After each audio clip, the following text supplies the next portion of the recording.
तो गाइस आज हम बात करेंगे मैनेजर किम के चैप्टर नंबर 57 के बारे में। और पिछले चैप्टर में हमने देखा था प्लानिंग मैनेजर नैम भी मैनेजर किम लोगों को ज्वाइन कर लेता है डेहोंग को बचाने के लिए। और आज की वीडियो की शुरुआत में हम देखते हैं मैनेजर नैम को, और ये एक पुराना सीन होता है। मैनेजर नैम एक जगह पे खड़ा होता है और उसने काफी सारे बंदों को मार मार के लेटा रखा होता है, और हमें पीछे से वॉइस ओवर आती है, एक ऐसी कॉर्पोरेशन जहाँ पे आजाद होने के लिए तुम्हें अपने साथ के सारे बंदों को मारना होता है, यानी कि AKL। और AKL की पूरी हिस्ट्री में सिर्फ एक ही बंदा है जिसको हॉनरेबल डिस्चार्ज मिला है, यानी कि प्लानिंग मैनेजर नैम। तो यार अभी हम देखते हैं मैनेजर नैम के पीछे खड़ा होता है जिनचॉल। मैनेजर नैम हल्की सी मुंडी घुमा के जिनचॉल को कहता है, ये क्या तुम यहाँ पे क्या कर रहे हो? मुझे लगता है मुझे समझ नहीं आया कि तुम क्या बोलना चाहते हो। जिनचॉल एक स्माइल के साथ कहता है, नहीं तुम्हें अच्छी तरह से समझ आ चुका है कि मैं क्या बोलना चाहता हूँ। मैं एक टीम बनाने की सोच रहा हूँ जिसका नाम होगा एरिस, और ये टीम तैयार होगी उन लोगों से जिन्होंने जंग का सामना किया है। मैं दावे के साथ कह सकता हूँ हमारी टीम काफी ज्यादा खतरनाक होगी। मैं अभी तुम्हें मौका दे रहा हूँ हमारी टीम में आने के लिए। क्या तू ऐसी जिंदगी जी के परेशान नहीं हो गया है जहाँ पे तुझे तेरे कर्मों का फल मिलता है? तूने आज तक जितने भी बुरे काम करे हैं तुझे उनकी सजा मिलती है। अगर तू हमारे साथ मिल जाता है तो तुझे और दिक्कतों का सामना नहीं करना पड़ेगा। साथ ही साथ में तेरे जितने भी बुरे रिकॉर्ड्स हैं वो भी क्लियर हो जाएंगे। नैम वैसे तो काफी ज्यादा स्ट्रांग होता है, लेकिन जिनचॉल के सामने वो थोड़ा सा हेजिटेट होकर कहता है, मुझे नहीं पता कि मुझे क्या करना चाहिए, मैं सोच के बताऊंगा। लेकिन जिनचॉल हल्का सा आगे बढ़ता है और कहता है, तेरी जानकारी के लिए बता दूं, मैं तेरे सामने कोई प्रस्ताव नहीं रख रहा हूँ। और जिनचॉल के बस इतना कहने पे ही नैम के पसीने छूटने लगते हैं। जिनचॉल ने अभी अपना मुक्का कस रखा होता है और स्माइल करते हुए कहता है, ज्यादा कुछ नहीं, मैं बस तुझसे आखिरी बार मदद मांगना चाहता हूँ। अगर तू मेरी मदद करता है तो मेरी नजरों में तेरी इज्जत बढ़ जाएगी। मेरी मदद कर ताकि मैं तेरी आगे भी इज्जत करता रहूं। नैम के पास और कोई भी रास्ता नहीं होता, वो डरते हुए कहता है,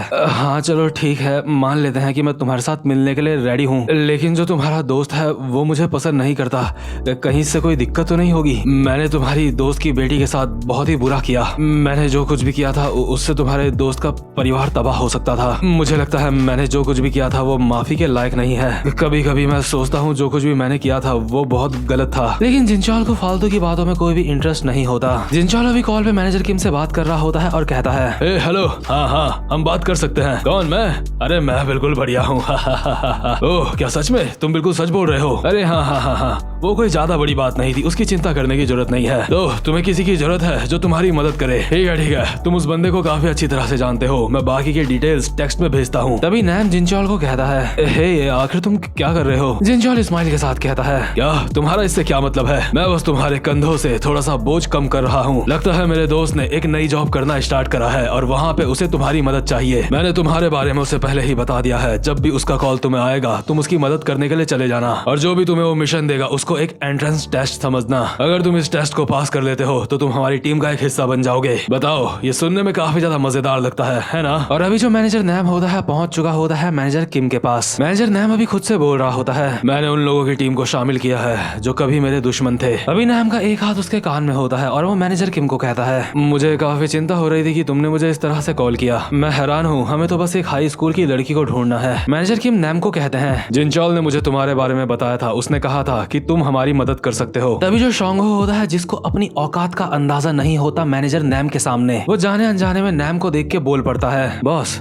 आखिर ये जोकर कौन है? आखिर इसने अपने कान में हाथ क्यों लगा रखा है? इसने तो कोई ईयर पीस भी नहीं पहना, ये काफी ज्यादा अजीब लग रहा है। और इसी वक्त इस जगह का पूरा ऑरा चेंज हो जाता है, जो कि होता है नैम की वजह से। इससे पहले कि नैम कुछ करता तभी दूसरा लौंडा मैनेजर किम को फोन दिखाते हुए कहता है, बॉस हर चीज तैयार है जैसा कि आपने कहा था। और इस लौंडे ने अभी एक मोबाइल फोन को अनलॉक किया होता है, और ये फोन आई थिंक डेहोंग का होता है। वहीं दूसरी तरफ हम देखते हैं जुनशोंग के अड्डे का सीन, जहाँ पे जुनशोंग अपने साथ के कुछ छपरियों को बता रहा होता है कि उसको 1 बिलियन वॉन मिलने वाले हैं। वो इन छपरियों को सारी की सारी बात बताता है कि उसने डेहोंग को किडनैप करा है। छपरी 1 बिलियन का नाम सुन के काफी ज्यादा हैरान हो जाते हैं। इसके बाद जुनशोंग कहता है, हाँ गधो, तुमने बिल्कुल सही सुना, 1 बिलियन वॉन। उस लड़की को छोड़ने के हमने 1 बिलियन वॉन मांगे हैं। उसका परिवार बहुत ज्यादा अमीर है। जो मैं बोल रहा हूँ ये बिल्कुल सच है, ये कोई मजाक नहीं है। मैंने उन लोगों को पहले ही बता दिया है कि अगर उन्होंने कोई चालाकी करने की कोशिश करी तो उनका जो मुझे राज पता है मैं पूरी दुनिया में उसको फैला दूंगा, और साथ ही साथ में डेहोंग को भी जान से मार डालूंगा। इसलिए तैयार हो जाओ, अगर तुम इस काम में मेरी मदद करते हो तो मैं इस बात का ध्यान रखूंगा कि तुम्हें भी काफी ज्यादा अच्छा इनाम मिले। लौंडे थोड़ा सा नर्वस लग रहे होते हैं, लेकिन वो तैयार हो जाते हैं जुनशोंग की मदद करने के लिए। इसके बाद सीन शिफ्ट होता है और हम देखते हैं 12 सितंबर 4:25 का सीन, जहाँ पे एक भीड़ वाले इलाके में एक बंदा पैसों का बैग लेके खड़ा होता है, और ऑब्वियसली ये बंदा डिप्टी प्राइम मिनिस्टर का होता है। देखने में तो ऐसा लग रहा होता है कि ये बंदा यहाँ पे अकेला खड़ा है, लेकिन डिप्टी प्राइम मिनिस्टर ने चारों ओर फील्डिंग प्लानिंग बिछा रखी होती है और पल पल उस बैग वाले बंदे से बात कर रहे होते हैं। अभी डिप्टी प्राइम मिनिस्टर का एक बंदा जो इसी जगह पे मौजूद होता है मैसेज भेजते हुए कहता है, हम लोग उस जगह पे पहुंच चुके हैं जहाँ पे किडनैपर्स आने वाले हैं। कंट्रोल रूम से इन्हें मैसेज मिलता है, ठीक है सतर्क रहना,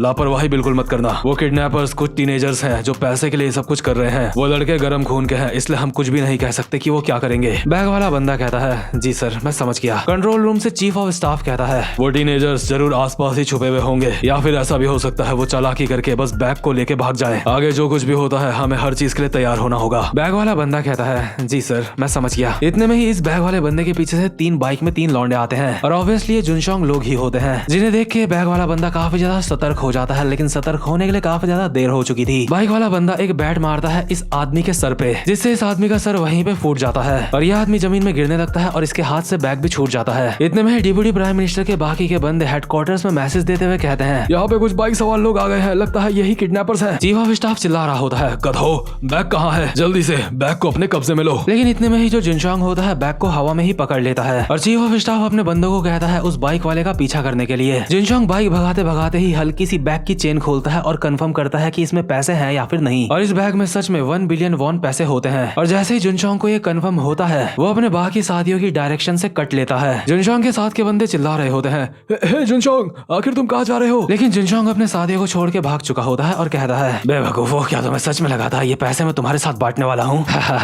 अब मैं अपनी नई जिंदगी शुरू करूंगा, यह है शुरुआत मेरी नई जिंदगी की। अब मैं इस बेकार की जिंदगी से हमेशा से अपना पीछा छुड़वा लूंगा। मैं किसी ऐसी जगह पे जाऊंगा जहाँ पे मुझे कोई भी ढूंढ ना पाए। इतने में ही जो शोंगो होता है जुनशोंग के बगल में बाइक भगाता हुआ यहाँ पे आ जाता है और कहता है, मैंने तुझे ढूंढ लिया, मैंने तो पहले ही कहा था इस हरामजादे का पीछा करके हमारे हाथ कुछ ना कुछ तो लगेगा। ओए ढक्कन तूने अपनी गर्लफ्रेंड का फोन वहाँ कमरे में ही छोड़ दिया था, यह हमारे हाथ लग चुका है। जुनशोंग कहता है, तू तो वही है, आखिर तूने मुझे ढूंढा कैसे। शोंगो कहता है, तेरी गर्लफ्रेंड के फोन को अनलॉक करना आसान था, मैंने उसके फोन में जो एक कपल ऐप था उसके जरिए तुझे ढूंढा है। इतने में ही जुनशोंग बाइक को दूसरी तरफ मोड़ के वहाँ से भी भागने लगता है और शोंगो बहुत ही चिल होके बोल रहा होता है, भागने से तेरे लिए बस और ज्यादा मुसीबतें बढ़ने वाली हैं, इसलिए भाग मत। और जैसे ही जुनशोंग भाग रहा होता है इतने में ही ऊपर वाले फ्लाईओवर से एक बाइक उड़ते हुए आती है जो कि सीधा आके लैंड करती है जुनशोंग के आगे। मैनेजर किम बाइक में ड्रिफ्ट मारते हुए बाइक से उछल के जुनशोंग की गर्दन को अपने पैर से पकड़ लेते हैं और कहते हैं, जुनशोंग कैंग अब तक तुझे बात पता चल जानी चाहिए थी कि मुझे ज्यादा बात करना पसंद नहीं है, सीधे सीधे बता आखिर डेहोंग कहाँ है। मैनेजर किम ने चलती हुई बाइक से ही जुनशोंग को जमीन में पटक दिया होता है और शोंगो कहता है, मैंने पहले ही बोला था भागने का कोई फायदा नहीं है, अगर मैं तुझे पकड़ लेता तो तेरे लिए काम थोड़ा सा आसान होता। जुनशोंग अभी फटी हुई हालत में मैनेजर किम को बोल रहा होता है, प्लीज प्लीज मुझे मत मारो, मुझे नहीं पता डेहोंग कहाँ है, मेरे साथ का जो गैंगस्टर है वो डेहोंग को अपने साथ ले गया है, वो बोल रहा था समुद्र पार करके वो उसको दूसरे देश में ले जाएगा और उस दौरान हमें उस लड़की के घर वालों से पैसे लेने थे बस। वहीं दूसरे सीन में हम देखते हैं जो गैंगस्टर होता है वो अपना चाकू बाहर निकालता है और उसके सामने कई सारे बंदे और बंदियां पड़ी हुई होते हैं और इन लोगों में से एक डेहोंग भी होती है। यानी कि ये जो गैंगस्टर होता है ह्यूमन ट्रैफिकिंग का काम कर रहा होता है जहाँ पे इंसानों को खरीदा या फिर बेचा जाता है। तभी यहाँ पे एक और खतरनाक सा दिखने वाला गैंगस्टर आता है जो कि दूसरे देश से यहाँ पे आया होता है। वो बंदा यहाँ पे आते ही साथ कहता है, एक्सक्यूज मी, मुझे लगता है मुझे यहाँ पे आने में थोड़ी सी देर हो गई है। गैंगस्टर के साथ का बंदा कहता है, बॉस कोरिया में 5 मिनट लेट होना भला माना जाता है। गैंगस्टर अपनी टाई ठीक करते हुए कहता है, क्या सच में? कोरिया सच में काफी ज्यादा अजीब देश है और असल में ये जो बंदा होता है ये एक याकुजा होता है जो कि बहुत बड़ी ह्यूमन ट्रैफिकिंग ऑर्गेनाइजेशन को चलाता है। ये गैंगस्टर यहाँ पे आते हुए कहता है, जब हमने वड़ाई ओनी के साथ बिजनेस करा था तो वहाँ पे लेट आने का कोई भी सिस्टम नहीं था। इतने में ही खराब आंखों वाला गैंगस्टर कहता है, तुम सालो हरामजादो, आखिर तुम यहाँ पे इतनी देर में क्यों आए हो जबकि हम जो बिजनेस करने वाले हैं वो कोई मामूली बिजनेस नहीं है। सारा का सारा सामान चेक कर लो, ये सारे के सारे लोग तुम्हारे सामने ही पड़े हैं, हमारे पास ज्यादा वक्त नहीं है, तुम यहाँ पे लेट आए हो, तुम्हारे अंदर थोड़ी सी तो शर्म होनी चाहिए, हम मिलियंस का बिजनेस करने वाले हैं। लेकिन ये गैंगस्टर्स कोरिया वाले गैंगस्टर्स को घूर के देख रहे होते हैं और कोरिया वाले गैंगस्टर्स सोच रहे होते हैं आखिर ये हमें ऐसे घूर क्यों रहे हैं। वहीं दूसरे सीन में हम देखते हैं मैनेजर किम जुनशोंग से पूछताछ कर रहे होते हैं और जुनशोंग फटी हुई हालत में मैनेजर किम को बोल रहा होता है, मैं आपको सच बता रहा हूँ, हमारे काफी सारे अलग अलग तरीके के बिजनेस हैं जो कि सारे के सारे वो गैंगस्टर संभालता है। उसने मुझे कहा था कि उस लड़की के घर वालों से पैसे लेने हैं, पैसे लेने के बावजूद भी हम लड़की को वापस नहीं करते और लड़की को बेच देते अच्छी कीमत पे। मुझे लगता है अब तक बॉस ने याकुजा के बंदों को उस लड़की को सौंप दिया होगा। मैनेजर किम के साथ के लौंडे कहते हैं, वो लगता है उनकी भी वाट लगने वाली है। हाँ मैं जानता था ऐसा ही कुछ होगा, वैसे जो कुछ भी है मुझे सुन के काफी अच्छा लगा। शोंगो कहता है, हाँ वैसे सुन के तो मुझे भी अच्छा लगा क्योंकि उस जगह पे हमारा बंदा पहले ही पहुंच चुका होगा। और हम देखते हैं जहाँ पे वो सारे के सारे गैंगस्टर्स होते हैं वहाँ पे कोई आता है जिसको देख के याकुजा के बंदे कहते हैं, क्या आखिर ये हरामजादा कौन है। और जो बंदा भी यहाँ पे आया होता है उसको कोई रोक भी नहीं पा रहा होता, जो उसके आगे आ रहा होता है ये बंदा उसके रैपट मार के उसको साइड कर देता है। और जो बंदा यहाँ पे आया होता है और कोई नहीं बल्कि प्लानिंग प्लानिंग मैनेजर नैम होता है। नैम इन सारे के सारे गैंगस्टर्स और याकुजास को कहता है, माय जैसा मैंने सोचा था बिल्कुल वैसा ही हुआ है। तुम सभी से मिलके मुझे काफी ज्यादा अच्छा लगा। मैं यहाँ पे आया हूँ इस सारे के सारे मामले को यहीं पे खत्म करने के लिए और मेरा नाम है प्लानिंग मैनेजर नैम। अभी और इसी पल से मैं इजाजत चाहता हूँ तुम लोगों को सिखाने की कि हमारे बीच में कितना ज्यादा फर्क है। तो गाइस फाइनली यहाँ पे नैम जो कि एक बीस्ट है पहुंच चुका है और इसी के साथ ये वाला चैप्टर यहीं पे खत्म होता है। और लास्ट में मैं आपको कहना चाहूंगा कि मेरे चैनल की कम्युनिटी पोस्ट को चेक करते रहा करो, क्योंकि वहाँ पे मैं जरूरी अपडेट्स डालता रहता हूँ, जैसे कि लुकिसम के लेटेस्ट चैप्टर का लिंक। तो खैर अगर आपको आज की वीडियो अच्छी लगी हो तो वीडियो को लाइक और चैनल को सब्सक्राइब जरूर से कर देना। अब मैं मिलता हूँ आपसे अपनी नेक्स्ट वीडियो में, तब तक के लिए गुड बाय।